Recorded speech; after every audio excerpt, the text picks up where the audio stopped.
శ్రీ గురుభ్యో నమః. శ్రీమాత్రే నమః. ఒకానొక సమయంలో గరుడ భూలోకంలో సంచరిస్తూ ఉన్నాడు. తను తేజస్సుతో కూడిన దృష్టితో ప్రతి కోణాన్ని కూడా చాలా జాగ్రత్తగా పరిశీలిస్తున్నాడు. గరుడ ధ్యాస ప్రయాగ్రాజ్ పై పడింది. అక్కడ మహాకుంభమేళా ఎలా జరుగుతుంది?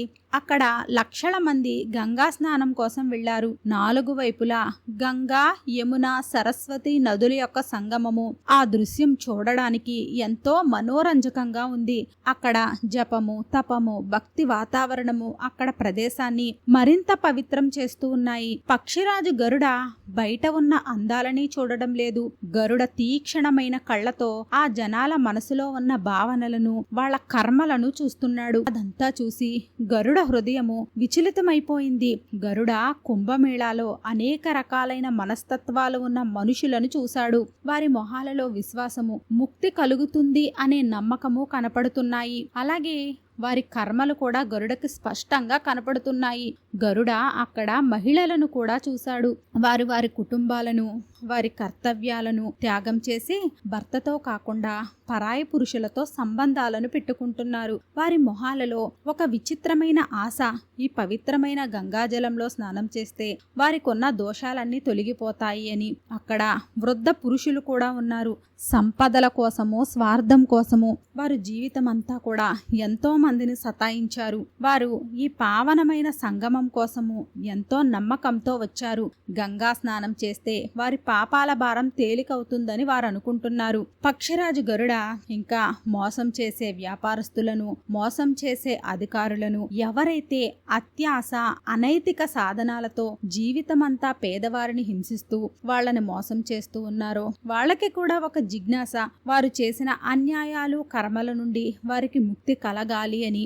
అదే జనాలలో యువకులు కూడా ఉన్నారు. వారు కలియుగం యొక్క ప్రభావం వలన వారి నైతిక విలువలను, మర్యాదలను మరిచిపోయారు.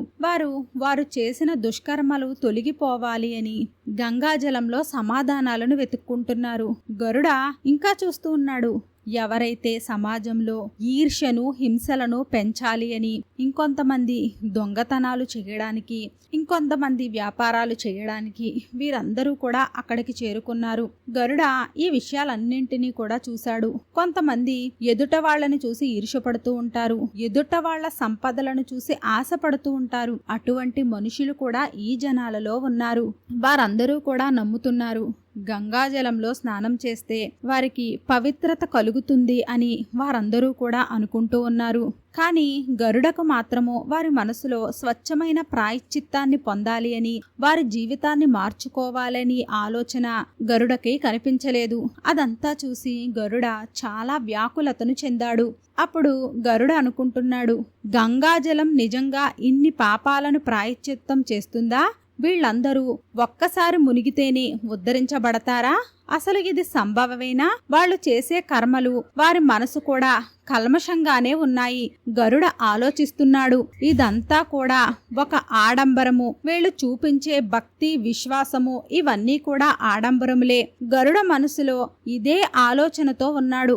ఇక గరుడ ఆ ప్రశ్నకు సమాధానం తెలుసుకోవాలి అని, శ్రీకృష్ణుని కలవాలి అని అనుకున్నాడు. తన ప్రశ్నలకు సమాధానం తెలుసుకోవడానికి గరుడ శ్రీకృష్ణ పరమాత్ముడిని చేరుకున్నాడు. తను శ్రీకృష్ణుడు దగ్గరకు చేరుకునేసరికి శ్రీకృష్ణుడు ఒక బంగారపు సింహాసనంపై కూర్చుని ఉన్నాడు. గరుడ శ్రీకృష్ణుణ్ణి చేరుకోగానే శ్రీకృష్ణ పరమాత్ముడికి ప్రణామములు తెలిపాడు. శ్రీకృష్ణుడు, రండి గరుడదేవా, మీకు స్వాగతములు. మీరు అనుకోకుండా అంత దూరం నుండి వచ్చారు. మీరు ఏదో ఒక విశేషమైన ప్రయోజనం కోసమే ఇక్కడికి వచ్చారు. అకస్మాత్తుగా మీరు ఇక్కడికి రావడానికి కారణం ఏమిటి అని అడిగాడు. గరుడ, నేను ఒక జిజ్ఞాసతో మీ దగ్గరకు వచ్చాను. నేను భూలోకంలో మహాకుంభమేళాను చూసి వస్తున్నాను. లక్షల మంది గంగా స్నానం చేయడానికి ఒక చోటుకు వచ్చారు. చాలా మంది అందులో వారు చేసిన కర్మల వలన దుష్టులు, పాపులు ఉన్నారు. వారిని చూసినప్పుడు నాకనిపించింది వారు చేసిన పాపాలను కప్పిపుచ్చుకోవడం కోసమే ఈ పవిత్రత అనే ఆడంబరాన్ని వారు చేస్తున్నారు. నేను ఈ రోజు ఒక విచిత్రమైన దృశ్యాన్ని భూలోకంలో చూశాను. కొంతమంది మహిళలు వారి కుటుంబాలను త్యాగం చేసి అక్రమ సంబంధాలను పెట్టుకున్నారు. వారు వారి దోషాలను తొలగించుకోవడం కోసము త్రివేణి సంగమంలో స్నానాలు చేస్తున్నారు. ఇంకొంతమంది వృద్ధులైన పురుషులు వారు సంపత్తుల కోసము స్వార్థము కోసము చాలా మందిని సతాయించారు. వారు ముక్తి లభిస్తుంది అనే ఆశతో అక్కడ స్నానం చేయడానికి వచ్చారు. ఇంకొంతమంది వ్యాపారులు వారు మోసాలు చేస్తూ వారి ధన సంపాదన పెంచుకున్నారు. వారు వారి పాపాలన్నింటినీ ఆ త్రివేణి సంగమంలో ప్రవహింపచేస్తున్నారు. అక్కడ యువకులు కూడా ఉన్నారు. నైతిక విలువలను వదిలేసి ప్రవర్తించేవారు. స్నానం చేసిన తర్వాత వారి పాపకర్మలన్నీ పోతాయి అని వారు నమ్ముతున్నారు. గరుడ అడుగుతున్నాడు, ప్రభు, ఇది నిజంగా వాస్తవానికి సంభవమేనా? కేవలము గంగా స్నానం చేస్తేనే వారు చేసిన పాపాలన్నీ తొలగిపోతాయా? అప్పుడు కృష్ణుడు నవ్వుతూ చెప్తున్నాడు, నువ్వు అడిగిన ప్రశ్నలు అన్నీ కూడా చాలా మహత్వపూర్ణమైనవి. నేను నువ్వు అడిగిన అన్ని ప్రశ్నలకు కూడా సమాధానాలను చెప్తాను. నీకు ఆ సమాధానాలు మాటలతో చెప్పను. నీకు నేను ఒక కథను చెప్తాను. ఈ కథలో పాపము, ప్రాయశ్చిత్తము, ముక్తికి వాస్తవానికి అర్థాలు దాగి ఉన్నాయి. ఈ కథను ధ్యాస పెట్టి విను. ఎందుకంటే ఈ కథలో నువ్వు అడిగిన అన్ని ప్రశ్నలకు సమాధానం నీకు లభిస్తుంది.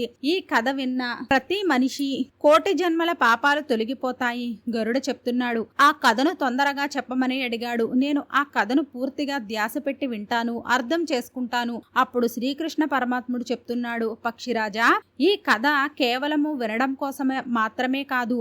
ఈ కథను చివరి వరకు విని అర్థం చేసుకోవాలి. ఎవరైతే ఈ కథను మధ్యలో వదిలేస్తారో వారి పాపాలు ఎప్పటికీ కూడా తొలగిపోవు. ఏ విధంగా అంటే నది ఒడ్డుకి చేరుకున్న వారు నది దాటకుండానే ఇంటికి తిరిగి రావడం లాంటిది. ఎవరైతే ఈ కథను చివరి వరకు వింటారో వారికి మహాకుంభమేళాలో స్నానం చేసిన ఫలితాలు లభిస్తాయి. అప్పుడు గరుడ, నేను మీకు మాట ఇస్తున్నాను, నేను ఈ కథను చివరి వరకు వింటాను. ఎవరైతే ఈ కథను చివరి వరకు వింటారో వారు ప్రాయశ్చిత్తాన్ని పొందుతారు. వారు ఉద్ధరించబడడానికి ఒక మార్గం దొరుకుతుంది. అప్పుడు గరుడ, మీ మాటలు నాకు అమృతంతో సమానమైనవి. నేను పూర్తి నిష్ఠతో వాటిని గ్రహిస్తాను. అప్పుడు శ్రీకృష్ణుడు కథను చెప్పడం ప్రారంభించాడు. ఒకానొక సమయంలో గంగానది ఒడ్డున ఒక ప్రాచీనమైన ఊరు ఉంది. ఆ ఊరి పేరు కాశీనగరము. అక్కడ ఒక బ్రాహ్మణుడు సత్యప్రకాష్ తన భార్యతో కలిసి నివసిస్తూ ఉన్నాడు. వాళ్ళిద్దరూ కూడా చాలా సరళంగాను ధర్మబద్ధమైన జీవితాన్ని జీవిస్తున్నారు. సత్యప్రకాష్ చాలా జ్ఞానవంతుడు, ధర్మపరుడు, తన సత్ప్రవర్తన కలిగినవాడు. ఊరంతా కూడా మంచి పేరును సంపాదించుకున్నాడు. అతని భార్య పేరు సంధ్య. తను కరుణ సద్గుణాల కారణంగా పూర్తి ఊరంతా కూడా తనని ఆదరించేది. వారు సాక్షాత్తు సీతారాములలాగే ఉండేవారు. అప్పుడు మహాకుంభమేళా సమయంలో ఊరంతా కూడా సందడిగా ఉంది. సత్యప్రకాష్, సంధ్య తమ చిన్న కుటీరంలో కూర్చుని కుంభమేళాకి వెళ్ళడానికి అన్ని సిద్ధం చేసుకుంటున్నారు. అప్పుడు సత్యప్రకాష్ అంటున్నాడు, కుంభమేళాలో స్నానం చేయడము ఆత్మశుద్ధి కోసం చాలా అవసరము. అందువలన మనం కూడా అక్కడికి వెళదాము. అప్పుడు సంధ్య నవ్వుతూ చెప్పింది, మీరు సత్యాన్ని చెప్పారు, కానీ ఊరిలో కొంతమంది ఇలా కూడా ఉన్నారు. వారి పాపాలను దాచిపెట్టడం కోసము వారు కుంభమేళాకు వెళుతున్నారు. గంగానది నిజంగా వారి పాపాలన్నింటినీ తొలగిస్తుందా? అప్పుడు సత్యప్రకాష్ గంభీరంగా చెప్తున్నాడు, గంగా స్నానం కేవలం ఒక మార్గం మాత్రమే. వాస్తవిక శుద్ధి కేవలము మనం చేసే కర్మలపైనే ఆధారపడి ఉంటుంది. ఎవరైతే స్వచ్ఛమైన మనసుతో ప్రాయశ్చిత్తాన్ని కోరుకుంటారో వారే దీనివల్ల లాభాలను పొందుతారు. వాళ్ళిద్దరూ కూడా మాట్లాడుకుంటూ ఉండగా కాశీలో నివసించే ఒక దంపతులు ధనరాజ్, అతని భార్య పేరు రత్న, వాళ్ళిద్దరూ కూడా సత్యప్రకాష్ ఇంటికి వచ్చారు. ధనరాజ్ ఒక పెద్ద వ్యాపారస్తుడు. తను చాలా ధనవంతుడు. తను ఎప్పుడూ మోసాలు చేస్తూ ఉండేవాడు. రత్న ఎప్పుడూ కూడా ఎవ్వరికి ఎటువంటి సహాయము చేసేది కాదు, కానీ ఎప్పుడూ కూడా చాలా స్వార్థంగా ఉండేది. అప్పుడు ధనరాజ్ నవ్వుతూ అంటున్నాడు, పండిత్జీ, మీరు కూడా మహాకుంభమేళాకి స్నానం చేయడానికే వెళుతున్నారా? ఇప్పుడు మేము కూడా వెళుతున్నాము. నేను విన్నాను, గంగలో ఒక్కసారి ములిగితేనే చాలు మనకున్న సమస్తమైన పాపాలు నశించిపోతాయని. మీరు చెప్పండి, మీకున్న జ్ఞానము, మీరు చదివిన శాస్త్రాలలో కూడా ఇదే రాయబడి ఉందా? నేను కూడా సరిగ్గా చెప్తున్నానా అని అడిగేసరికి ఆ మాటలు విన్న సత్యప్రకాష్ చాలా శాంతి స్వరంతో సమాధానాన్ని చెప్పాడు. నువ్వు చెప్పేది నిజమే, గంగ పవిత్రమైనది, కానీ పాపాలు గంగలో స్నానం చేస్తేనో గంగలో ములిగితేనో తొలగిపోవు. మనస్సు శుద్ధి చేసుకోవడం కోసము మంచి కర్మలను చేయడం కూడా చాలా అవసరము. అప్పుడు రత్న వ్యంగ్యంగా అంటుంది, మీరేం మాట్లాడుతున్నారు, గంగా స్నానం వ్యర్థమా అనేసరికి సంధ్య నవ్వుతూ చెప్తోంది, లేదు, గంగా స్నానము ఒక ప్రతీక.